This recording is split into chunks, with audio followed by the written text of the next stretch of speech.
அனைவரையும்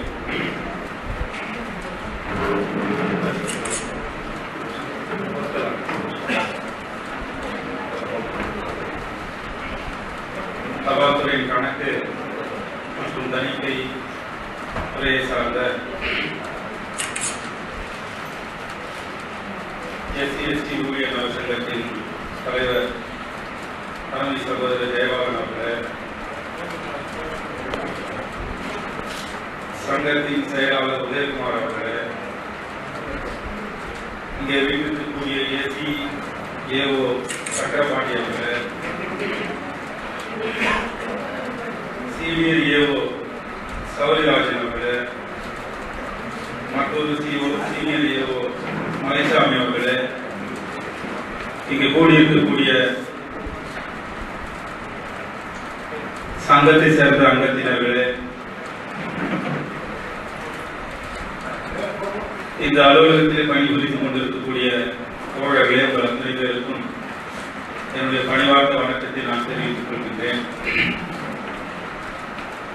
இந்த சங்க கட்டிடம், இந்த அரங்கம் எனக்கு புதிதாக இருந்தாலும் இந்த கட்டிடம், இந்த அலுவலகம் எனக்கு புதிதான ஒரு இடம் அல்ல.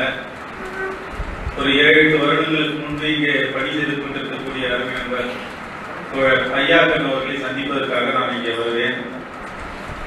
புதிய கோடகி இதழிலே நாங்கள் எழுதி கொண்டிருந்த பொழுது சில செய்திகளை விவாதிப்பதற்கும் தெரிந்து கொள்வதற்கும் கருத்துக்களை பரிமாறிக்கொள்வதற்கும் தோழர் ஐயாசாமி அவர்களை, ஐயாக்கன் அவர்களை பார்ப்பதற்காக நான் இங்கே வருவேன்.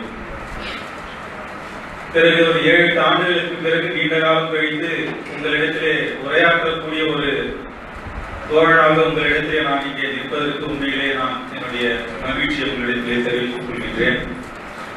இந்த நிகழ்ச்சியை ஏற்பாடு செய்து தந்திருக்கக்கூடிய தோழர் உதயகுமார் அவர்களுக்கு என்னுடைய மற்றொரு நன்றியை நான் இங்கு தெரிவித்து கடமைப்பட்டிருக்கின்றேன்.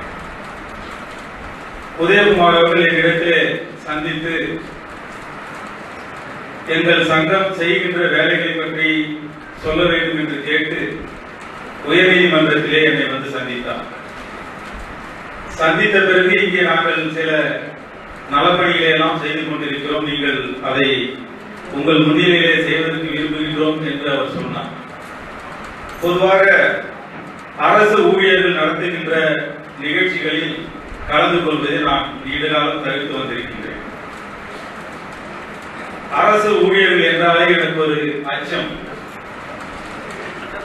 அரசு ஊழியர்கள் எந்த அளவிற்கு அரசியல் புரிதலோடு இருக்கிறார்கள் என்கின்ற அச்சத்தின் காரணமாகத்தான் பல அரசு ஊழியர்கள் அழைக்கின்ற நிகழ்ச்சியிலே நான் கலந்து கொள்வதை தவிர்த்து வந்திருக்கின்றேன். ஆனால் நம்முடைய தோழர் உதயகுமார் அவர்கள் அழைத்த பொழுது என்னுடைய மற்றொரு நண்பரின் பரிந்துரை பேரில் அவர் வந்த காரணத்தினால் இந்த அழைப்பை என்னால் தட்ட முடியவில்லை. விடுதலை சிறுத்தைகள் கட்சியின் கொள்கை பரப்பு செயலாளர் என்ற பொறுப்பை நான் ஏற்ற பொழுது இங்கே இருக்கக்கூடிய அரசியல் நெருக்கடிகளையும் தாண்டி நாங்கள் செய்யக்கூடிய வேலைகளை எல்லாம் யோசித்து பார்க்கின்ற பொழுது எங்களுடைய பணிக்கும் அரசு ஊழியர்களின் பணிக்கும் இருக்கக்கூடிய மாபெரும் இடைவெளியை நினைத்து நான் பல நேரத்தில் அச்சப்படுவது உண்டு. வருடம் முழுவதும் எங்கேயோ ஒரு கிராமத்தில் அல்லது எங்கேயோ ஒரு ஆர்ப்பாட்டத்தில் நாங்கள் இருந்து பணி செய்யக்கூடிய இந்த நேரத்தில் ஒரு அறைக்குள் உட்கார்ந்து கொண்டு அலுவலக பணியை மட்டுமே பார்த்துக் கொண்டிருக்கக்கூடிய தோழர்களால் என்ன சாதித்து விட முடியும் என்கின்ற ஒரு அவநம்பிக்கையும் எனக்கு எப்போதும் எழுவது உண்டு. ஆனால் அதையெல்லாம் தகர்த்தெறிய வேண்டும், அதையெல்லாம் மாற்றி அமைக்க வேண்டும் என்றால் எங்களை போன்ற தோழர்கள் உங்களிடத்திலே வந்து தங்களுடைய கருத்துக்களை பரிமாறிக்கொண்டால்தான், எங்களுடைய உணர்வுகளை நாங்கள் உங்களிடத்திலே வெளிப்படுத்திக் கொண்டால்தான் என்ன விதமான ஒரு ஒப்பந்தத்திற்கு வர முடியும் என்ற யோசனையின் பேரிலே தான் இந்த கூட்டத்திற்கு கூட நான் வருவதற்கு ஒத்துக்கொண்டேன். இன்றைக்கு மிக முக்கியமான நாள், இந்திய வரலாற்றில் மிக முக்கியமான நாள். 20ஆம் தேதி அவருக்கு நான் தேதி கொடுத்த போது ஏன் அந்த தேதியை கொடுத்தேன் என்று நான் உதயகுமார் அவர்களுக்கு சொல்லவில்லை. ஆனால் ஒரு வரலாற்று முக்கியத்துவம் வாய்ந்த நாள், இன்றைக்கு புரட்சியாளர் அம்பேத்கர் அவர்கள் தொழிலாளர் நல மந்திரியாக பதவியேற்ற நாம் இந்த நாளிலே இந்த நிகழ்ச்சியை வைத்துக் கொள்வது பொருத்தமாக இருக்கும். அந்த அடிப்படையிலே அரசின் தொழிலாளர்களாக இருக்கக்கூடிய பணியாளர்களாக இருக்கக்கூடிய உங்களிடத்திலே அவருடைய கருத்துக்களை பரிமாறிக்கொள்வதற்கும் பொருத்தமாக இருக்கும் என்று எண்ணித்தான் இந்த தேதி அவர்களிடத்தில் நான் கொடுத்தேன். புரட்சியாளர் அம்பேத்கர் தன்னுடைய மந்திரி பதவியை ஏற்ற பொழுது எந்தவிதமான அவதூறுகளை எல்லாம் சந்தித்தார், எவ்வளவு அவமானங்களை எல்லாம் அவர் சந்தித்தார் என்பதை எல்லாம் எண்ணி பார்க்கின்ற பொழுது உண்மையிலேயே நமக்கெல்லாம் மிக ஆச்சரியமாக இருக்கிறது. நேற்றைக்கு இரவு கூட தொழிலாளர் நல மந்திரியாக அவர் இருந்த பொழுது எந்த விதமான பணிகளை எல்லாம் செய்தார் என்று அவர் இந்திய நாடாளுமன்றத்தில் ஒரு தொழிலாளர் மந்திரியாக இருந்த ஆற்றிய உரைகளை எல்லாம் எடுத்து இரவு முழுவதும் படித்துக் கொண்டிருந்தேன். ஒரு அமைச்சராக இருப்பவர் அமைச்சரின் எல்லையை மீறி எப்படி பணி செய்தார் என்று அந்த உரையிலேயே நம்ம பார்க்க முடிந்தது. குறிப்பாக புரட்சியாளர் அம்பேத்கர் தொழிலாளர் மந்திரியாக செய்தார், பணிகளை செய்தார் என்று நாம் பார்ப்பதற்கு முன்னால் நலசங்கங்கள், குறிப்பாக அரசு ஊழியர்கள் ஏன் புரட்சியாளர் அம்பேத்கரின் பிறந்த நாளை முன்னெடுக்க வேண்டும் என்பதை பற்றின சில கருத்துக்களை மட்டும் உங்களிடத்தில் நான் பதிவு செய்ய விரும்புகிறேன். இன்றைக்கு எங்கள் கட்சி ஒரு ஆர்ப்பாட்டம் நடத்தி இருக்கிறது. அந்த ஆர்ப்பாட்டத்தில் கலந்து கொண்டிருந்தால் இன்றைக்கு நான் இங்கே இந்த கூட்டத்திலே கலந்து கொண்டிருக்க முடியாது. காலை 11 மணியிலிருந்து 1:30 மணி வரை அந்த ஆர்ப்பாட்டம் நடந்தது. ஆந்திராவிலே ஸ்ரீகாகுளம் என்கின்ற ஒரு இடத்திலே 5 தலித் தோழர்கள் வெட்டி சாய்க்கப்பட்டிருக்கிறார்கள். நில பிரச்சனையை மையமாக வைத்து 5 தாழ்த்தப்பட்ட சகோதரர்கள் வெட்டி கொல்லப்பட்டது மட்டுமின்றி அங்கே இருக்கக்கூடிய ஒட்டுமொத்த கிராமமும் தீக்கிரையாக்கப்பட்டு சாதி வரையெல்லாம் அடித்து நொறுக்கப்பட்டிருக்கிறது. இதே போல இன்றைக்கு நாமக்கல்லிலே நேற்றையிலிருந்து அருந்ததிய சகோதரர்கள், தாழ்த்தப்பட்ட சகோதரர்கள் தங்களுக்கு சுடுகாட்டு பாதை வேண்டும் என்று சாகும் வரை உண்ணாநிலையில் உட்கார்ந்தார்கள். நேற்று வரை ஒவ்வொரு 2 மணி நேரத்திற்கும் எனக்கு அங்கிருந்து தொலைபேசி வாயிலாக செய்திகள் வந்து கொண்டே இருந்தது. நான் வீட்டிலிருந்து கிளம்பி இங்கே வருவதற்குள் 3 முறை அந்த போராட்டத்திலிருந்து தொலைபேசியை அழைத்து தகவலை சொன்னார்கள். என்ன சொன்னார்கள் என்றால், சாகுவரை உண்ணாவிரத போராட்டத்தில் அமர்ந்து கொண்டிருக்கின்ற எங்களை அச்சுறுத்துவதற்கு எதிரே நூற்றுக்கணக்கான காவல்துறை தடிகளோடு நின்று கொண்டிருக்கிறார்கள், நாங்கள் என்ன செய்வது என்று முதல் தொலைபேசி அழைப்பு. 2வது தொலைபேசி அழைப்பு, எங்களை கைது செய்வதற்கு தயாராக இருக்கிறார்கள், நாங்கள் என்ன செய்ய வேண்டும் என்று 2வது அழைப்பு. இங்கு வந்து இறங்குவதற்கு முன்பு 3வது அழைப்பு வந்தது. கைது செய்து அத்தனை பேரையும் வண்டியில ஏற்றி சிறைசாலைக்கு கொண்டு சென்றார்கள் என்று 3வது அழைப்பு. ஆக இங்கே வருவதற்குள் வெளியே இருக்கக்கூடிய சமூகத்தில் எந்த விதமான பிரச்சனைகள் நடந்து கொண்டிருக்கிறது என்பதை தெரிவிப்பதற்காகத்தான் இந்த தகவல்களை உங்களுக்கு நான் சொல்ல விரும்புகின்றேன். ஒரு அரசு ஊழியராக இருந்து இந்த தகவல்களை எல்லாம் தெரிந்து கொண்டு நாம் என்ன செய்ய போகின்றோம், என்ன செய்யாமல் இருக்க போகின்றோம் என்பதற்கான தெளிவு நமக்கு தேவைப்படுகிறது. ஏனென்றால் புரட்சியாளர் அம்பேத்கரின் பிறந்த நாளை முன்னெடுப்பதற்கு நமக்கு என்ன தகுதி இருக்கிறது என்பதிலிருந்துதான், நமக்கு என்ன தேவை இருக்கிறது என்பதிலிருந்து தான் இந்த பிரச்சனைகளை எல்லாம் நாம் பார்க்க வேண்டிய அவசியம் இருக்கு. புரட்சியாளர் அம்பேத்கர் தொழிலாளர் நல மந்திரியாக பொறுப்பேற்ற பொழுது இந்த சமூகத்திலே என்ன பிரச்சனை இருந்தது என்று நாம் எண்ணி பார்த்தால், இன்றைக்கு நான் என்ன பிரச்சனைகளை உங்களிடத்தை சொல்லி இருக்கின்றனோ அதை விட 1000 மடங்கு பிரச்சனைகள், சாதிய பிரச்சனைகள், சமூக பிரச்சனைகள் அன்றைக்கு தலைவிரித்தாடி கொண்டிருக்கக்கூடிய சூழலிலே தான் தொழிலாளர் நலத்துறை மந்திரியாக அவர் பொறுப்பேற்றார். அப்படி பொறுப்பேற்ற ஒரு சட்ட வல்லுநராக, ஒரு பொருளாதார மேதையாக, ஒரு அரசியல் கட்சி தலைவராக இருந்த புரட்சியாளர் அம்பேத்கர் என்ன செய்திருக்க வேண்டும்? முழுக்க முழுக்க தொழிலாளர்களின் நலனை மட்டுமே அவர் பேசி இருக்க வேண்டும். ஆனால் தொழிலாளர் நலத்துறை மந்திரியாக இருந்து தாழ்த்தப்பட்ட மக்களுக்கு, ஒடுக்கப்பட்ட மக்களுக்கு, இந்த சமூகத்தில் இருக்கக்கூடிய ஏற்றத்தாழ்வுகளுக்கு என்ன விதமான தீர்வுகளை முன்வைக்க வேண்டும் என்று ஒரு தொழிலாளர் நலத்துறை மந்திரி மந்திரியாக இருந்து அவர் அன்றைக்கு பணி செய்தார். அவருடைய வார்த்தையை சொல்ல வேண்டும் என்றால், தொழிலாளர் அமைச்சராக இருந்தாலும் கூட அவர் ஒரு அரசு பணியாளர். அரசு பணியாளராக இருப்பவர் அரசுக்கு கட்டுப்பட்டவராக இருந்தாலும் அரசின் அடிப்படை கொள்கைகளை நடைமுறைப்படுத்துவராக அவர் இருக்க வேண்டும். அரசின் அடிப்படை கொள்கை என்ன? சமூகத்திலே இருக்கக்கூடிய ஏற்றத்தாழ்வை குறைக்க வேண்டும். பணக்காரன் ஏழை என்கின்ற ஏற்றத்தாழ்வை குறைப்பதற்கு வேலை செய்ய வேண்டும். நீ பெரியவன் இவன் தாழ்ந்தவன் என்கின்ற பேதங்களை ஒழிக்க வேண்டும். பக்கத்திலே இவன் அமர வேண்டும், பக்கத்திலே இவன் அமரக்கூடாது என்ற வேற்றுமைகளை எல்லாம் ஒழிக்க வேண்டும் என்று முனைப்போடு செயல்பட வேண்டும் என்பது அரசு ஊழியர்களுக்குள்ள ஒரு அடிப்படை கடமை. இந்த கடமையை ஒரு அரசு ஊழியராக அமைச்சராக இருந்து புரட்சியாளர் அம்பேத்கர் அவர்கள் அன்றைக்கு நிறைவேற்றினார். ஆனால் ஒரு அரசு ஊழியராக இன்றைக்கு நாம் எதை செய்து கொண்டிருக்கிறோம்? அவரை நினைவு கூறுவதற்கு வெறும் மந்திரியாக இருந்தார் என்பது மட்டுமே காரணமாக இருக்க முடியாது. இன்றைக்கு அரசு ஊழியர்கள் அனுபவித்துக் கொண்டிருக்கக்கூடிய சலுகை நாமெல்லாம் உழைக்காமலேயே, போராட்டத்திற்கு வராமலேயே, நடுத்தரவில் நின்று போராடாமலேயே நமக்கு கிடைத்திருக்கின்ற உரிமைகளை எல்லாம் பெற்று தந்தது யார் என்பதை பற்றியெல்லாம் நாம் யோசித்ததில்லை. இன்றைக்கு 8 மணி நேரம் வேலை, 10 மணிக்கு அலுவலகத்தில் நுழைந்தால் 5 மணிக்கெல்லாம் நாம் இந்த அலுவலகத்தை விட்டு வெளியே போய்விடுவோம். ஆனால் இந்த 8 மணி நேர வேலையை பெறுவதற்கு யார் போராடினார்கள் இந்த சமூகத்திலே என்று நமக்கெல்லாம் தெரியாது. இடதுசாரிகளை கேட்டால், அமெரிக்காவிலே சிகாகோ நகரிலே ஒரு 150 ஆண்டுகளுக்கு நடந்த போராட்டத்தின் வாயிலாக 8 மணி நேர வேலை என்பது உலகத்திலே முதன்முறையாக அந்த கோஷம் முன்வைக்கப்பட்டு அது நடைமுறைப்படுத்தப்பட்டது அமெரிக்காவிலே என்று சொல்வார்கள். ஆனால் இந்தியாவிலே எப்படி வந்தது என்று எந்த இடதுசாரி தோழரும் சொன்னதாக எனக்கு தெரியாது. எந்த அரசியல் தலைவரும் இந்தியாவிலே 8 மணி நேர வேலை எப்படி கொண்டு வந்தார்கள், அந்த சட்டத்தை யார் கொண்டு வந்தார்கள் என்றெல்லாம் தெரியாது.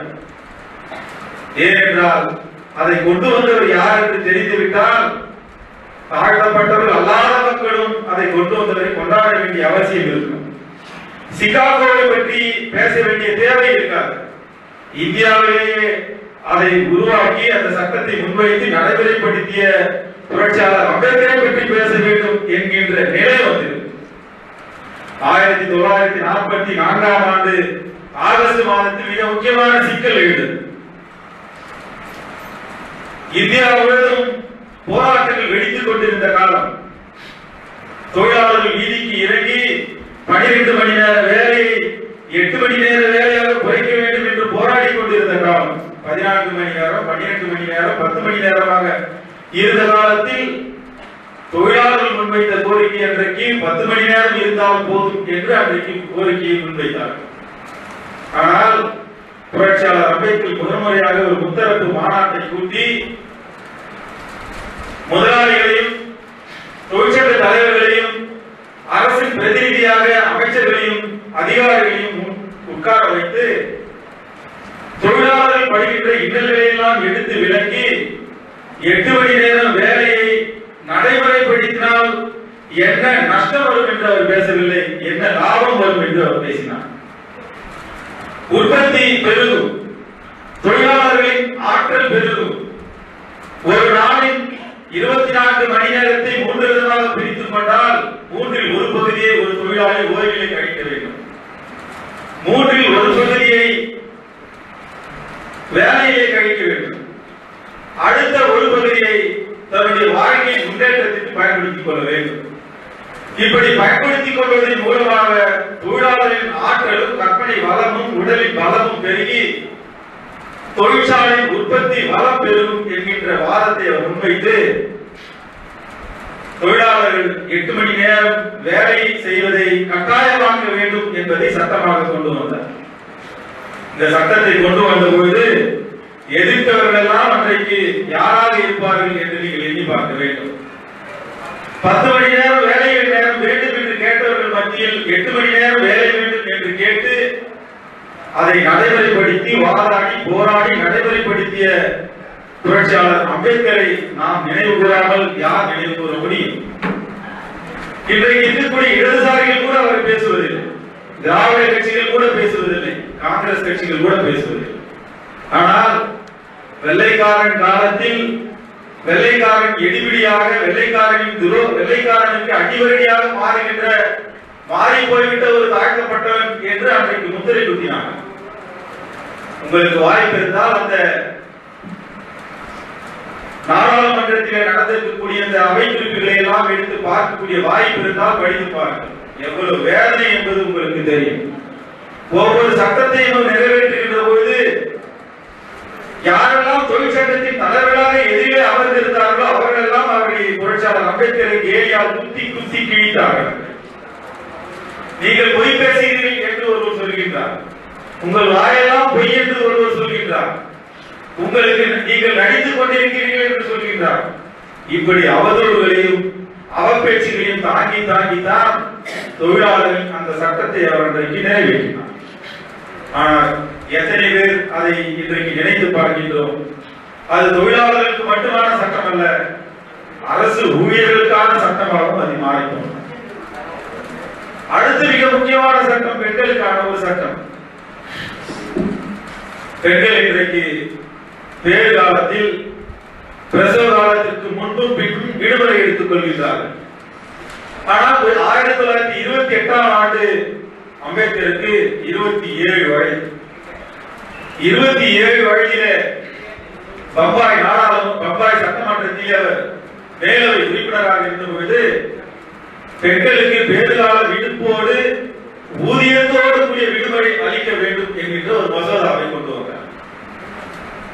முதன்முறையாக பம்பாய் மாகாணத்திலே கொண்டு வந்த அந்த மசோதா உடனே நிறைவேறியிருக்கும் என்று நீங்கள் கற்பனை செய்து கொள்ளக்கூடாது. அந்த மசோதா கொண்டு வந்த பொழுது அன்றைக்கு இருந்த காங்கிரஸ் தலைவர்களே அதை எதிர்த்தார்கள். மிக முக்கியமான தலைவர்கள் எல்லாம் எதிர்த்தார்கள். பெண்கள் குழந்தை பெற்றுக் கொள்வதற்கு நாங்கள் என்ன வெட்டியாக சம்பளம் கொடுக்க வேண்டுமா என்றெல்லாம் பேசினார்கள். பெண்கள் குழந்தை பெறுவது என்பது அவர்களுடைய தனிப்பட்ட விருப்பம், அதற்கு நாங்களே விடுமுறையோடு ஊதியத்தை அளிக்க வேண்டும் என்று பேசினார்கள். அன்றைக்கு அந்த சட்டம் நடைமுறையிலே வராமல் போய்விட்டது. மிக கடுமையான எதிர்ப்பு. ஆனால் புரட்சியாளர் அம்பேத்கர் கொண்டு வந்த அந்த மசோதாவை முன்மாதிரியாக கொண்டு சென்னை மாகாணத்திலே ஒரு சட்டத்தை கொண்டு வந்தார்கள், மத்திய மாகாணத்திலே சட்டத்தை கொண்டு வந்தார்கள், அதை நிறைவேற்றினார். அதற்கு பிறகுதான் அந்த சட்டம் இந்தியா முழுவதும் பரவி இன்றைக்கு அனைத்து பெண்களுக்கும் பேறுகால விடுமுறை ஊதியத்தோடு கொடுக்கின்ற விடுமுறை இன்றைக்கு சட்டப்படி நடைமுறையாகி இருக்கிறது என்றால் 1928ஆம் ஆண்டு புரட்சியாளர் கொண்டு வந்த மசோதா. அந்த மசோதாவை கொண்டு வந்த போது இந்த மசோதா தாழ்த்தப்பட்ட பெண்களுக்கு மட்டும், இது தாழ்த்தப்பட்ட ஆண்களுக்கு மட்டும் என்று அவர் நினைக்கவில்லை. ஒட்டுமொத்தமாக தொழிலாளர் அத்தனை பேருக்கும் உரியது என்று அவர் எண்ணினார். மிக முக்கியமாக இன்றைக்கு நீங்கள் பிஎஃப்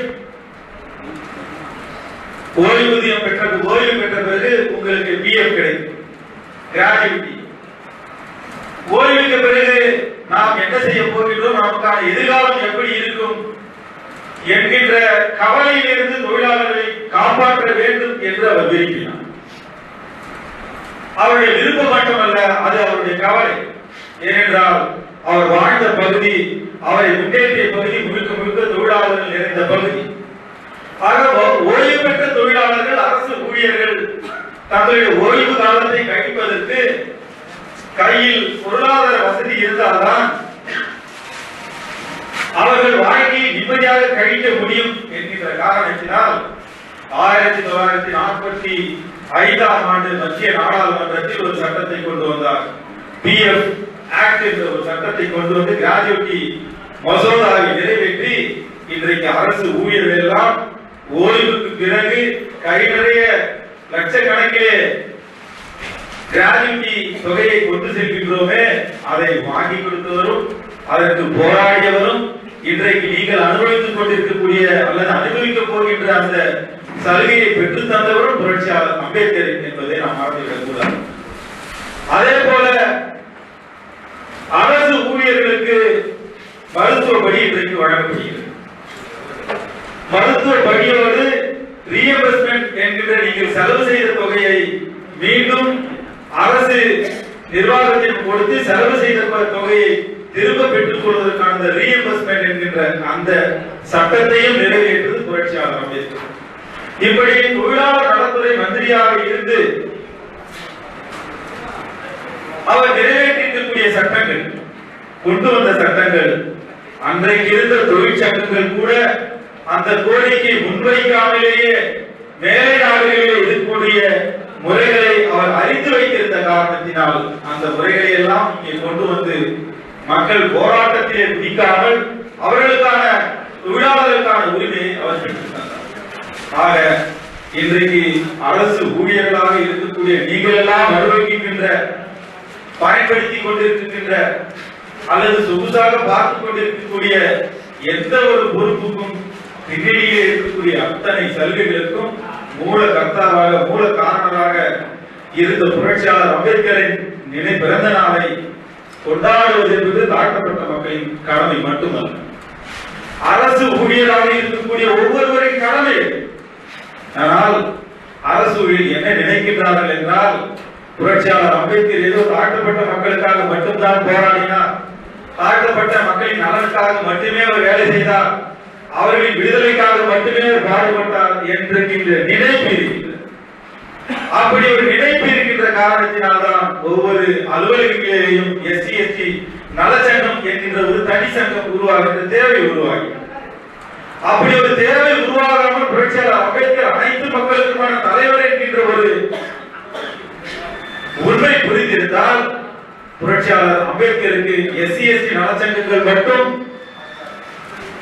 அவருடைய பிறந்த நாளை முன்னெடுக்கக்கூடிய தேவை உருவாகி இருக்காது. மாறாக அத்தனை தோழர்களும், அத்தனை வேலை செய்யக்கூடிய பணியாளர்களும் அவருடைய பிறந்த நாளை முன்னெடுக்கக்கூடிய நிலை உருவாகி, இன்றைக்கு வரும்பொழுது கூட நம்முடைய உதயகுமார் அவர்கள் புரட்சியாளர் அம்பேத்கரின் சிலைக்கு மாலை அணிவிக்க வேண்டும் என்று அவர் இடத்திலே சொன்னார். ஆனால் அப்படி சொல்லுகின்ற போது நான் சுற்றுமுற்றம் பார்த்தேன், இங்கே இந்த அலுவலகத்தில் இருக்கக்கூடிய நிறைய பேர் வந்து அவருக்கு மாலை போடுவார்கள் என்று பார்த்தேன். நாங்கள் 2 பேர் தான் அந்த மாலையை போட்டோம். ஆனால் உண்மையிலே நன்றியுடனோடு இத்தனை தொழிலாளர்கள் இருந்திருந்தால், அத்தனை தொழிலாளர்கள் இருந்திருந்தால் அவருக்கு மாலை போட்டதுக்கு அப்புறம் பேசணும்.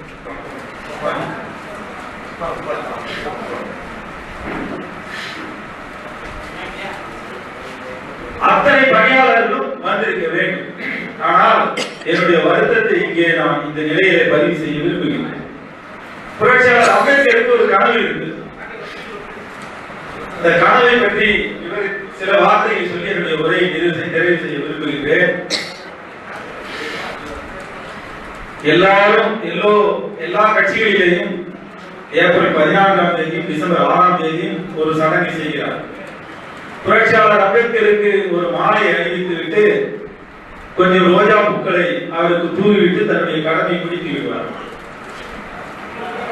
ஒருவருக்கு வேலை கிடைத்து விட்டால், அரசு வேலை கிடைத்து விட்டால் அவன் யாருக்கு நன்றி கடன் செலுத்துவான் என்று நாம் யோசித்து பார்த்தால், அவன் எந்த சாமியை கும்பிடுகின்றானோ அந்த சாமிக்கு தான் முதலிலே நன்றி கடனை செலுத்த போவான். அது குலசாமியாக இருந்தால் குலசாமிக்கு மட்டை போடுவார், அல்லது திருப்பதி ஏழுமலையானா இருந்தால் திருப்பதி ஏழுமலையானுக்கு போய் மட்டை போடுவார்கள், அல்லது முருகனோ அல்லது எந்த கடவுளோ யாராக இருந்தாலும் அந்த கடவுளுக்கு இந்த கடவுளின் மூலமாகத்தான் வேலை கிடைத்தது என்கின்ற நினைப்போடு தன்னுடைய நேர்த்தி கடனை செய்வார். நேர்த்தி கடனை செய்து முடித்துவிட்டு அதற்கு பிறகு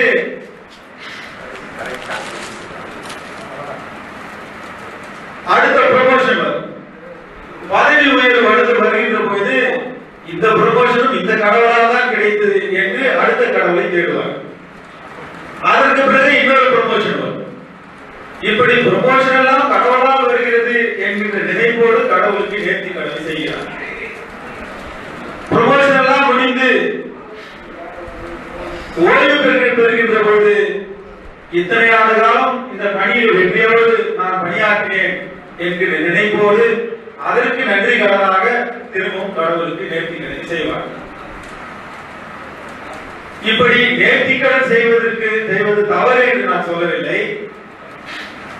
நேர்த்தி கடன் செய்வது ஒரு கடமையாக இருந்தாலும் வேலை கிடைத்தது என்பது அது கடவுளால் அல்ல என்பதை புரிந்து கொள்ள வேண்டும். முதலிலே இந்த வேலைக்கு நம்மை நம்மை தகுதிப்படுத்திக் கொள்வதற்கு நம்மை உருவாக்கியது யார் என்று நாம் பார்க்க வேண்டும். தாழ்த்தப்பட்ட மக்களை பிறந்திருந்தால் அவருக்கு இடஒதுக்கீட்டின் மூலமாக வேலை கிடைக்கும். பிற்படுத்தப்பட்ட சமூகத்தை சேர்ந்தவராக இருந்தால் அவருக்கு இடஒதுக்கீட்டின் மூலமாக வேலை கிடைக்கும். அல்லது உயர்ந்த சமூகத்திலே பிறந்திருந்தால் அவருக்கு கல்வியின் மூலமாகவும் அல்லது அவருடைய முன்னோர்கள் அந்த இடத்தில் வேலை செய்ததன் மூலமாகவும் அவருக்கு வேலை கிடைத்திருக்கலாம். ஆக ஏதோ ஒரு சிபாரிசின் அடிப்படையில் தான், ஏதோ ஒரு தூண்டுதலின் அடிப்படையில் தான் ஒருவருக்கு அரசு பணியிலே வேலை கிடைக்கிறது. வேலை கிடைத்த உடனேயே வேலை கிடைத்ததற்கான அடிப்படையை தெரிந்து கொள்ளாமல், அதை புரிந்து கொள்ளாமல், நாம் வளர்ந்து வந்திருக்கக்கூடிய விதம் எது என்பதை புரிந்து கொள்ளாமல் நாம் நேர்த்திக் கடனை நிறைவேற்றுவதில் முனைப்பு காட்டுகின்றோம். ஆனால் அரசு பணியின் தன்மை என்ன, அது என்ன நமக்கு சொல்லிக் கொடுக்கிறது, அதனுடைய அரசியல் புரிதல் என்ன என்பதை புரிந்து கொண்டால் நாம் நேர்த்திக் கடன் செய்யக்கூடியது கடவுளாக இருக்காது, அது நிச்சயமாக புரட்சியாளர் அம்பேத்கராக இருக்கும். குறிப்பாக ஒரு அரசு பணி என்பது எல்லோருக்கும் கிடைக்கின்ற பணி அல்ல. இந்தியாவில் ஏறக்குறைய 120 கோடி மக்கள் இருக்கிறார். 120 கோடி மக்கள் இருக்கக்கூடிய இந்த நாட்டில் 2% பேர் தான் இன்றைக்கு அரசு பணியிலே இருக்கிறார்கள். 2% என்றால் கணக்கு கொண்டு பார்த்துக் கொள்ளுங்கள். ஏறக்குறைய நேரடியாக அரசு பணியில் இருப்பவர்கள் 12 லட்சத்திலிருந்து 20 லட்சம் பேர் இருக்கிறார்கள். மத்திய அரசிலேயும் மாநில அரசிலேயும் கணக்கு போட்டு பார்த்தால் ஒட்டுமொத்த மக்கள் தொகையில் இந்தியாவில் 1 கோடி பேருக்கு மேல் அரசு பணியில் இல்லை. மாநில அரசிலேயும் மத்திய அரசிலேயும். ஆனால் இந்த 1 கோடி மக்கள் தான் இந்தியாவின் அரசு எந்திரத்தை நடத்துகிறார்கள். இந்தியாவில் இருக்கக்கூடிய ஒட்டுமொத்த அரசு எந்திரத்தையும் நடத்துபவர்கள் 120 கோடி மக்களை ஆளுகின்ற இந்த எந்திரத்தை கையாளுகின்ற பொறுப்பு இந்த 1 கோடி பேருக்கு இருக்கிறது. இந்த 1 கோடி பேர் என்ன செய்ய வேண்டும் என்று பார்த்தால், நமக்கு அளிக்கப்பட்டிருக்கக்கூடிய வேலையை மட்டும் செய்வது நம்முடைய நோக்கமாக இருக்க முடியாது.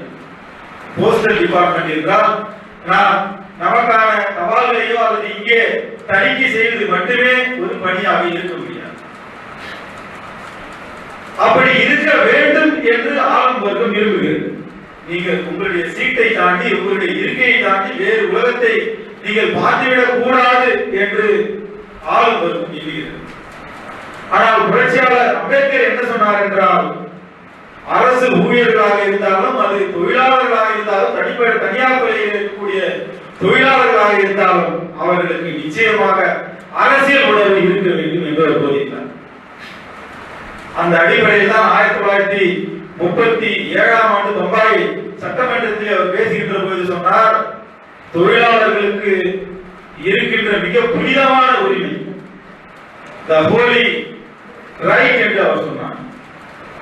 புனிதமான உரிமை என்ன என்றால், வேலை நிறுத்தம் செய்வதற்கான உரிமை மிக புனிதமான உரிமை என்று சொன்னார்.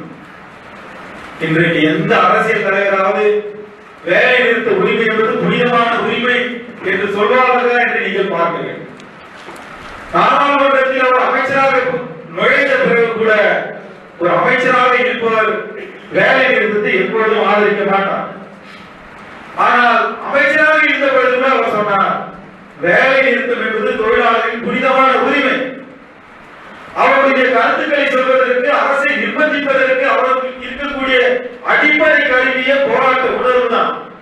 இந்த போராட்டத்தை மட்டுப்படுவதற்கு அரசுக்கு அதிகாரம் இல்லை என்று அவர் சொன்னார். புனிதமான உரிமை கட்டுப்படுத்துவதற்கு அரசுக்கு அதிகாரம் இல்லை என்கின்ற புரிதலை ஏன் உருவாக்கினார் என்றால்,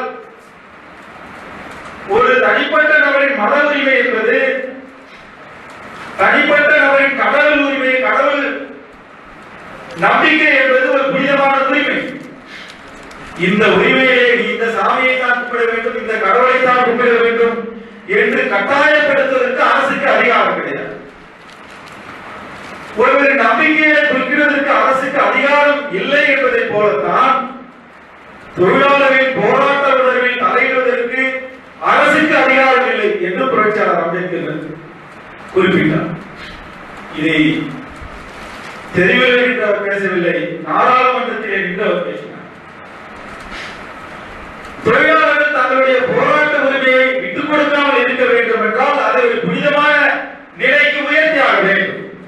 அப்படி உயர்த்தினால் மட்டும்தான் அரசினால் கூட அந்த போராட்ட உணர்வை கட்டுப்படுத்த முடியாது, அவருடைய போராட்டத்தை மகிழ்விக்க முடியாது. ஆக இந்த உரிமையை கூட பாதுகாக்க வேண்டியது அரசின் கடமை என்று அவர் நினைத்தார். அதற்காகத்தான் தொழிலாளர்களுக்கான உரிமைகளை நிலைநாட்டுவதற்காகத்தான் தொழிலாளர் தகராறு மசோதாவை டிஸ்பியூட் ஆக்ட் என்கின்ற அந்த மசோதாவை கொண்டு வந்து அதை நிறைவேற்றினார். இன்றைக்கு உங்களுடைய பிரச்சனைகளை எல்லாம் நீதிமன்றத்திலே கொண்டு போய் விவாதிப்பதற்கு ட்ரிபியூனல்கள் உருவாக்கப்பட்டிருக்கிறது என்றால் அதற்கும் இந்த புனித உரிமை தான் காரணம். புரட்சியாளர் அம்பேத்கர் அவர்கள் இந்த உரிமையை மட்டும் அன்றைக்கு பேசாமல் போயிருந்தால் தாழ்த்தப்பட்ட தொழிலாளர்கள் மட்டுமல்ல, இந்தியாவில் இருக்கக்கூடிய அத்தனை தொழிலாளர்களும் போராடுவதற்கான அடி உரிமையை கூட பெற்றிருக்க முடியாது. அதே போல அதற்கு அடுத்தவர்கள் இந்தியாவின் அரசமைப்பு சட்டத்தை உருவாக்குகின்ற போது அடிப்படை உரிமைகளை வகைப்படுத்துகின்ற போது மிக முக்கியமான 2 விஷயங்களை அவர் முன்வைத்தார். அந்த 2 முக்கியமான விஷயங்களும் இன்றைக்கு காயெடுக்கப்பட்டு வச்ச விஷயங்கள். ஒவ்வொரு மனிதனுக்கும் கூடி பேசுவதற்கான உரிமை, சங்கம் அமைப்பதற்கான உரிமை. சங்கம் என்று சொன்னால் அது தொழிற்சங்கமாக இருக்கலாம், கிராமங்களிலே நலச்சங்கமாக இருக்கலாம், அது அரசியல் கட்சியாக இருக்கலாம். எப்படி பார்த்தாலும் கூடி பேசுவதற்கான ஒரு அமைப்பை உருவாக்குவது என்பது அடிப்படை உரிமை என்கின்ற ஒரு கூரை முன்வைத்தார். இரண்டாவது மிக முக்கியமான உரிமை சொத்து உரிமையை அவர் மிக முக்கியமான அடிப்படை உரிமையாக மாற்றினார். பல பேர் இந்த 2 உரிமைகளை தவிர பல உரிமைகளை எல்லாம் அடிப்படை உரிமைகளாக பேசுவார்கள். ஆனால் இந்த 2 உரிமைகள் தான் என்னை பொறுத்தவரையில் இந்த சமூகத்தை மாற்றியமைத்த உரிமைகள் என்று என்னால் புரிந்து கொள்ள முடிகிறது. முதலிலே இந்த சங்கம் அமைக்கின்ற உரிமையை பற்றி நான் சொல்ல வேண்டும். சங்கம் அமைக்க வேண்டும் என்றால் அதற்கு அரசின் அனுமதி தேவை. நீங்கள் 4 பேர் கூடி பேசினால் ஒரு கலகம் வரலாம், ஒரு 10 பேர் கூடி பேசினால் ஒரு கலகம் வரலாம், லட்சக்கணக்கான பேர் கூடி பேசினால் ஒரு புரட்சி வரலாம். ஆக மக்களை ஒன்று கூட விடாமல் தடுப்பது என்பது அரசின் கொள்கைகளில் மறைமுகமாக இருக்கக்கூடிய கொள்கைகளில் ஒன்று. மக்கள் கூடி பேசினால் தங்களிடத்தில் இருக்கக்கூடிய கருத்துக்களை பரிமாறிக்கொண்டு அரசை விமர்சிப்பதற்கு அவர்கள் தொடங்கிவிடலாம். அரசை விமர்சிக்க அவர்கள் தொடங்கிவிட்டால் இந்த அரசின் குறைகளையும் அரசின் கேடுகளையும் அவர்கள் விவாதிக்க தொடங்கிவிடுவார்கள். அப்படி விவாதிக்க தொடங்குகின்ற போது அரசு செய்யக்கூடிய தவறுகளை எல்லாம் அவர்கள் பட்டியலிட்டால் அரசுக்கு எதிராக அவர்கள் போராட்டத்திலே குதிக்கலாம். அப்படி குதிக்கின்ற போது அரசு என்பது ஒரு அமைதியான சூழ்நிலை நடக்க முடியாமல் போய் அரசு என்பது கவிழக்கூடிய நிலையிலே உருவாகும். ஆக மக்கள் கூடுவது என்பது சட்டப்படியாக அன்றைக்கு அனுமதிக்கப்படாத சூழலில் அதை அடிப்படை உரிமையாக மாற்றியது என்றால் புரட்சியாளர் அம்பேத்கர் தொலைநோக்கு பார்வை என்று புரிந்து கொள்ள வேண்டும். ஆக ஒரு அலுவலகத்திலே இன்றைக்கு சங்கங்களை நீங்கள் உருவாக்குகின்றீர்கள் என்றால் அதுவும் புரட்சியாளர் அம்பேத்கர் இந்திய அரசு அமைப்பு சட்டத்தின் மூலமாக உருவாக்கி இருக்கக்கூடிய ஒரு அடிப்படையான ஒரு அமைப்பு. அவர் மட்டும் இன்றைக்கு உருவாக்காமல் போயிருந்தால் இந்த சங்கங்கள் எல்லாம் இன்றைக்கு உருவாகாமல் போயிருக்கும், நாமெல்லாம் இங்கு அமர்ந்து பேசாமல் கூட போயிருக்கலாம். அடுத்து இன்னொரு முக்கியமான கூறு நாம் கணவரை யோசித்து பார்த்ததுண்டு. புரட்சியாளர் அம்பேத்கருக்கு சொத்து என்றாலே ஆகாது, சொத்துடைமை வர்க்கம் என்றால் அவருக்கு பிடிக்காது, எந்த பணக்காரனை பார்த்தாலும் அவருக்கு பிடிக்காது. ஏனென்றால் சொத்து படைத்தவர்கள் தான் இந்த சமூகத்தை ஆட்டி படைத்துக் கொண்டு இந்த சமூகத்திலே ஏற்றத்தாழ்வை உருவாக்கி இந்த சமூகத்திலே மேலோர் கீழோர் என்கின்ற நிலையை உருவாக்கி சீரழித்துக் கொண்டிருக்கின்றார்கள் என்று நினைத்த காரணத்தினால் சொத்தின் மீது அவருக்கு அளவு கடந்த வெறுப்பு. ஆனால் அடிப்படை உரிமைகளில் இந்திய அரசமைப்பு சட்டத்தின் அடிப்படை உரிமைகளில் சொத்துரிமையை மிக அடிப்படையாக உரிமையாக சேர்த்தார். நேரு அவர்கள் சோசியலிஸ்ட், இடதுசாரி சோசியலிஸ்ட். ஆனால் சொத்துரிமை என்கின்ற அந்த முக்கியமான கூறி அவர் சேர்த்து புரட்சியாளர் அம்பேத்கர் சேர்த்த பொழுது மிக கடுமையான எதிர்ப்பு அன்றைக்கு உருவாகும். சொத்துரிமையை சேர்த்து விட்டால் என்ன நடக்கும்? எல்லா மக்களுக்கும் சொத்துரிமை கிடைத்து விட்டால் என்ன நடக்கும்? சொத்து இருப்பவர்களுக்கு பிரச்சனை கிடையாது, ஏற்கனவே அவர்களுக்கு சொத்து இருக்கிறது. சொத்து இல்லாதவர்களுக்கு உனக்கு சொத்துரிமை இருக்கிறது என்று சொன்னால் அவன் சொத்துக்கு எங்கே போவான்? இந்த கேள்வி சமூகத்திலே எழ வேண்டும் என்று அவர் விரும்பினார். எனக்கு சொத்துரிமை அளிக்கப்பட்டிருக்கிறது, ஆனால் எனக்கு சொத்து இல்லை. இவருக்கு சொத்துரிமை அளிக்கப்பட்டிருக்கிறது, இவருக்கு கோடிக்கணக்கான சொத்து இருக்கிறது. அம்பானிக்கும் சொத்து இருக்கிறது, எனக்கும் சொத்து இருக்கிறது. ஆனால் அம்பானிக்கு இருக்கக்கூடிய சொத்தின் அளவு எவ்வளவு, எனக்கு இருக்கக்கூடிய சொத்தின் அளவு எவ்வளவு என்பதை விவாதத்திற்கு எடுத்துக்கொள்ள வேண்டும் என்றால் இதை மக்களின் அடிப்படை உரிமையாக மாற்றினால் மட்டும்தான் அவன் கேள்வி கேட்பான். அரசை பார்த்து கேள்வி கேட்பான். நீ எனக்கு உரிமை அளித்து விட்டாய், பரவாயில்லை, ஆனால் சொத்தளிப்பது யாருடைய கடமை என்று அவன் கேள்வி கேட்க வேண்டும். இந்த கேள்வி உருவாக்குவதற்கும் மிக முக்கியமான அந்த கூரை உருவாக்கினார் என்றால் அதைவிட முக்கியமான கூறு, உங்களுக்கு சில சட்ட விதிமுறைகள் தெரியுமோ தெரியாது, உங்களுக்கு நீங்கள் வாங்குகின்ற சம்பளம், அரசு ஊழியர்கள் வாங்குகின்ற சம்பளம் டிரான்ஸ்பர் ஆஃப் ப்ராப்பர்ட்டி ஆக்ட் என்று ஒரு சட்டம் இருக்கு. சொத்துரிமை மாற்ற சட்டத்தில் எதெல்லாம் சொத்து என்று 1937ஆம் ஆண்டு கொண்டு வந்த ஒரு சட்டத்திலே குறிப்பிட்டார். அந்த சட்டத்தில் என்ன சொல்கிறார்கள் என்றால், எதெல்லாம் சொத்து என்று சொன்னால் தொழிலாளர் வாங்குகின்ற சம்பளம் சொத்து, தொழிலாளர் வாங்குகின்ற பென்ஷன் சொத்து, தொழிலாளர் வாங்குகின்ற கிராஜுவிட்டி சொத்து. அரசு ஊழியர்களும் தொழிலாளர் ஒன்று என்று நீங்கள் புரிந்து கொள்ள வேண்டும். அரசு ஊழியர்கள் வாங்குகின்ற சம்பளம் கூட சொத்து. ஆக இந்த ஒரு கூரை நாடாளுமன்றத்தில் விவாதிக்காமலேயே அரசமைப்பு சட்டத்தில் சொத்துரிமையை புரட்சியாளர் அம்பேத்கர் கொண்டு வந்தார். இப்படி கொண்டு வந்ததின் மூலமாக அரசுக்கு ஒரு மரபு நிர்பந்தத்தை என்ன உருவாக்கினார் என்றால், இந்தியாவில் இருக்கக்கூடிய அத்தனை பேருக்கும் வேலை வாய்ப்பை பெற்றுத்தர வேண்டிய கடமை அரசுக்கு இருக்கிறது என்கின்ற ஒரு மறைமுக நிர்பந்தத்தை அன்றைக்கு உருவாக்கினார். இப்படி ஒரு மறைமுக நிர்பந்தம் வருகிறது என்று தெரிந்த உடனேதான் சோசியலிஸ்டாக இருந்த நேரு அவர்கள் கூட அன்றைக்கு அலறினார். இந்த சொத்துரிமை உரிமையை மட்டும் எப்படியாவது அரசமைப்பு சட்டத்தில் இருந்து நீக்க வேண்டும் என்று 20 ஆண்டு காலம் போராடினார்கள் காங்கிரஸ் தலைவர்கள். அப்படி போராடியது விளைவாக காங்கிரஸ் தலைவர்கள் கூட அதை அன்றைக்கு எடுக்கவில்லை. ஜனதா அரசாங்கம் வந்த பொழுது சாந்தி பூஷன் அவர்கள் மத்திய சட்ட அமைச்சராக இருந்த பொழுது இந்திய அரசமைப்பு சட்டத்தில் சொத்துரிமையின் அடிப்படை உரிமைகளிலிருந்து நீக்கப்பட்டு 300A என்கிற பிரிவில் தனி பிரிவாக அன்றைக்கு சேர்த்தார்கள். அப்படி சேர்ந்த பிறகுதான் மிக பெருமூச்சு விட்டார்கள் அன்றைக்கு இருந்த ஆட்சியாளர்கள். அப்படி பெருமூச்சு விட்டார்கள் ஏன் என்று சொன்னால் அவருடைய கடமையிலிருந்து அவர்கள் விலகி போய்விட்டார்கள். இந்தியாவிலே பிறந்த அத்தனை பேருக்கும் வேலை வாய்ப்பு பெற்றுத்தர வேண்டிய கடமை அரசுக்கு இருக்கிறது என்று மறைமுகமாக குத்திக்காட்டி நிர்பந்தித்த அந்த ஷரத்தை அவர்கள் எடுத்த பிறகு நிம்மதி பெருமூச்சு விடாமல் என்ன செய்வார்கள்? ஆனால் இதை பற்றி எல்லாம் நமக்கு தெரியாமல் தொழிற்சங்கங்கள் என்றால் நமக்கான சம்பளத்தை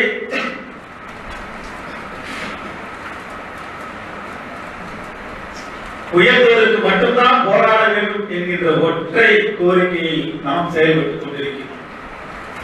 உண்மையிலேயே தொழிற்சங்கங்கள் உருப்படியாக உண்மையாக வேலை செய்திருந்தால் இந்தியாவில் இருக்கக்கூடிய படித்தவர்கள் அத்தனை பேருக்கும் வேலை கிடைப்பதற்கான வழிவகைகளை செய்திருக்க வேண்டும்.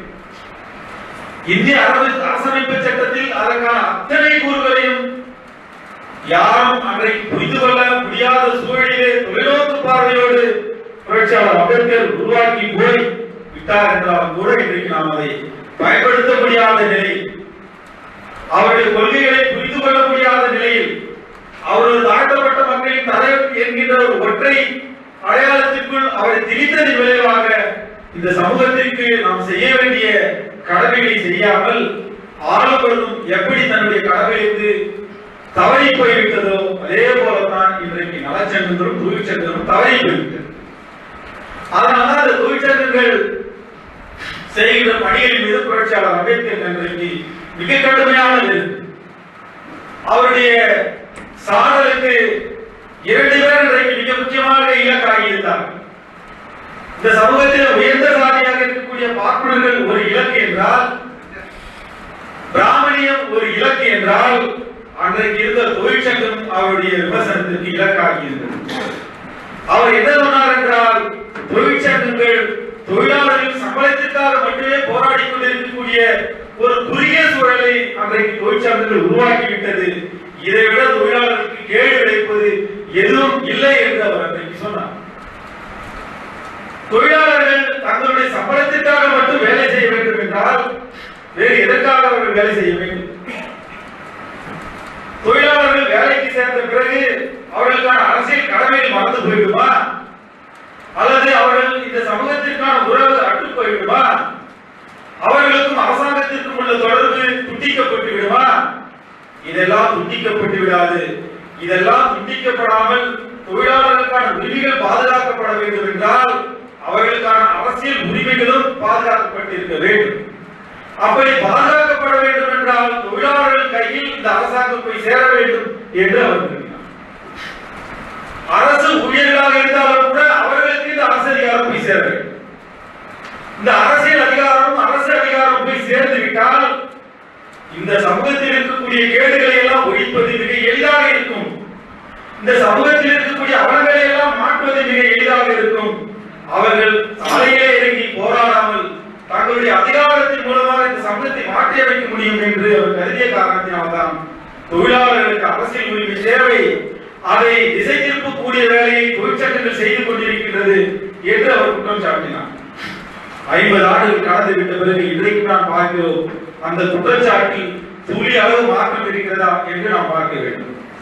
இன்றைக்கு இருக்கக்கூடிய தொழிற்சங்கங்கள் எதை செய்து கொண்டிருக்கிறார்கள் என்றால் தொழிலாளர்களுக்கு சம்பளத்தை மட்டுமே, பதவி உயர்வில் மட்டுமே கவனத்தை செலுத்தி இந்த மக்களுக்கும் நமக்குமான உறவை துண்டித்து விட்டு ஒரு தனித்தீவாக இன்றைக்கு சுருங்கி போயிருக்கக்கூடிய அவலத்தை நாம் சுமந்து கொண்டிருக்கின்றோம் என்றால் அதற்கு இந்த தொழிற்சங்கங்களும் காரணம். அரசு பணிக்கு சேர்ந்தவுடனே நமக்கெல்லாம் ஒரு ரிலாக்ஸ் வந்துவிடுகிறது. வாழ்க்கையின் போராட்டத்தில் நமக்கு இனிமேல் பங்கு கிடையாது என்று நினைக்கிறோம். பொருளாதார காரணங்களுக்காக மட்டும் நமக்கு வேலை கிடைத்த உடனேயே மென்டலி ரிலாக்ஸ், மன ரீதியாக நாம் ரிலாக்ஸ் ஆகிவிட்டு தளர்வு ஏற்பட்டு விட்டு வாழ்க்கையின் போராட்டத்தை எதிர்த்து நமக்கு இருக்கக்கூடிய மிக உச்சபட்ச திறமைகளை எல்லாம் நாமே குடிதோண்டி புதைத்து விட்டு நமக்கு கிடைத்த வேலையிலேயே ஐக்கியமாகி விடுகிறோம். அப்படி ஐக்கியமாகி போனதெல்லாம் நமக்கு என்ன நேர்ந்தது என்றால், இயல்பாகவே நமக்கு இருக்கக்கூடிய கற்பனை வளங்கள், நமக்கு இருக்கக்கூடிய கிரியேட்டிவிட்டி ஆற்றல்கள் எல்லாமே வழிகெடுக்கப்பட்டு விடுகிறது. எந்த சமூகம், ஒரு சமூகம் ஒடுக்கப்படுகின்ற சமூகம் போராட்டத்தில் இருக்கின்றதோ அந்த சமூகம் தான் வீரியமாக இருக்கும் என்று உலகம் முழுவதும் நிரூபிக்கப்பட்ட உண்மை. ஈழத்திலே தமிழர்கள் மிக போராட்டத்தோடு இருக்கின்ற தமிழர்கள் மத்தியே தான் எந்த விதமான உபகரணங்கள் இல்லாமல் மிகப்பெரிய விஞ்ஞானிகள் எல்லாம் இன்றைக்கு உருவாகி இருக்கிறார்கள். இந்த சமூகத்தில் மிக ஒடுக்கப்பட்ட சமூகத்தில் பிறந்த காரணத்தினால்தான் இந்தியாவின் மிக உயர்ந்த அறிவாளியாக புரட்சியாளர் அம்பேத்கர் உயர முடிந்தது. ஆக யாருக்கு ஒடுக்குமுறையும், யாருக்கு அடக்குமுறையும், யாருக்கு தேவை அதிகமாக இருக்கிறதோ அவர்கள் தான் இந்த சமூகத்தில் மிகப்பெரிய அறிவாளிகளாக வெளியிட முடியும். ஆனால் அரசு ஊழியர்களாக நாம் மாறிய உடனேயே நமக்கான போராட்ட உணர்வையும் நமக்கான சமூக பிரச்சனைகளையும் நாம் மறந்து போன காரணத்தினால் நம்முடைய மூளைகள் கூட மழுங்கி போய்விடுகிறது, நம்முடைய ஆற்றல்கள் கூட சுருங்கி போய்விடுகிறது, நம்முடைய வாழ்நாள்கள் கூட சுருங்கி போய்விடுகிறது. பல அறிஞர்களை நாம் பார்க்கின்றோம், பல மேதைகளை பார்க்கின்றோம். பாரதியாரை கூட நாம் பார்க்கிறோம். ஒரு எதற்கு எடுத்துக்காட்டு சொல்ல வேண்டும் என்றால், ஒரு 35 வயதிலே இருந்து போயிருக்கக்கூடிய பாரதி வறுமையிலே வாடினான். பெஸ்கி அவர்கள் என்கிற ஒரு பாரதியார் 33 வயதிலே இருந்து போனார். ஆனால் இவர்கள் எல்லாம் தான் இன்றைக்கு சமூகத்தை மாற்றி அமைத்திருக்கிறார்கள். அவரை பேசக்கூடிய நிலை இன்றைக்கு உருவாகி இருக்கிறது. மிக குறுகிய காலத்திலே சாதித்தவர்கள் வாழ்க்கையில் போராட்டத்தோடு எதிர்கொண்டவர்கள், வாழ்க்கையின் போக்கோடு போகாமல் எதிர்த்து போராடியவர்கள் தான் சமூகத்திலே நிலைத்திருக்கிறார்கள். அவர்கள் இந்த சமூகத்தை மாற்றி அமைத்திருக்கிறார்கள். ஆனால் இந்த சமூகத்தை யாரெல்லாம் மாற்றி அமைத்தார்களோ அவர்களை நாம் பயன்படுத்திக் கொள்கிறோம். அவர்கள் செய்த ஆற்றல்களை நாம் பயன்படுத்திக் கொள்கிறோம். அவர்கள் செய்த தியாகத்தை நாம் பயன்படுத்திக் கொள்கிறோம். இந்த தியாகத்தையும் அவர்களின் ஆற்றலை பயன்படுத்திக் கொள்வதையும் என்றைக்காவது ஒரு நாள் நாம் நன்றிக்கடனாக செலுத்த வேண்டும் என்று நினைக்கின்றோமே, அதை தான் அவருக்கு மாலை போட்டு மரியாதை செய்யும். எப்படி ஒருவர் வேலை கிடைத்த உடனே நேர்த்தி கடனை செய்கின்றானோ அதேதான் தொழிற்சங்கங்களும் நலச்சங்கங்களும் செய்து கொண்டிருக்கின்றார்கள் என்றால் கடவுள் நம்பிக்கை உள்ளவருக்கும் புரட்சியாளர் அம்பேத்கர் மீது நம்பிக்கை வைத்தவருக்கும் தொழிற்சங்கத்தில் நம்பிக்கை வைத்தவருக்கும் எந்த விதமான வித்தியாசம் இல்லாத நிலை இன்றைக்கு உருவாகி ஆக இது ஒரு மோசமான அவலமான நிலை. இந்த நிலையை மாற்றி அமைக்க வேண்டியது ஒவ்வொரு தொழிலாளர்களின் கடமை, அரசு ஊழியர்களின் கடமை. நமக்கான கடமை நம்முடைய இருக்கையோடு முடிந்து போய்விடாமல் நம்முடைய சமூக பணி என்ன என்பதை நீங்கள் விவாதத்திற்கு எடுத்துக்கொள்ள வேண்டும். இன்றைக்கு நாம் வாக்களிக்கின்ற பொழுது 5 வருடத்திற்கு ஒருமுறை வாக்களிக்கிறோம். 5 வருடத்திற்கு ஒருமுறை வாக்களிக்கின்ற பொழுது அன்றைய சூழலில் அன்றைய ஆட்சியாளர்கள் என்ன செய்தார்களோ அதை மட்டும் தான் நாம் கணக்கில் எடுத்துக்கொள்கிறோம். 5 ஆண்டு காலத்தில் அவர்கள் செய்த சாதனைகளை பற்றியோ அவர்கள் கொடுத்த வேலைகளை பற்றியோ எல்லாம் நாம் யோசித்து பார்ப்பதில்லை. அன்றைய தேதியில் நமக்கு என்ன கிடைக்கிறதோ அதை மட்டுமே கணக்கில் எடுக்கக்கூடிய ஒரு மோசமான நிலை. ஆனால் இந்த நிலையை மாற்றி அமைக்கக்கூடிய வல்லமை படைத்தவர்கள் அரசு ஊழியர்கள் மட்டும்தான். ஏனென்றால் கடந்த தேர்தலை மாற்றி அமைத்தவர்கள் அரசு ஊழியர்கள் என்று உளவுத்துறை அறிக்கை சொல்கிறது. அரசு ஊழியர்கள் மட்டும் ஒத்துழைக்காமல் போயிருந்தால் கருணாநிதி அவர்களின் அரசை வீட்டுக்கு அனுப்பப்பட்டிருக்காது என்று உளவுத்துறை அறிக்கை. அரசு ஊழியரின் எதிர்ப்பால்தான் ஒரு ஆட்சி மாற்றத்தை நடத்த முடிந்திருக்கிறது. ஆனால் ஆட்சி மாற்றத்தை நடத்தி யாரை நாம் திரும்ப அரசிலே பணி அதிகாரத்தை அமர்ந்திருக்கிறோம் என்று பார்த்தால் ஏற்கனவே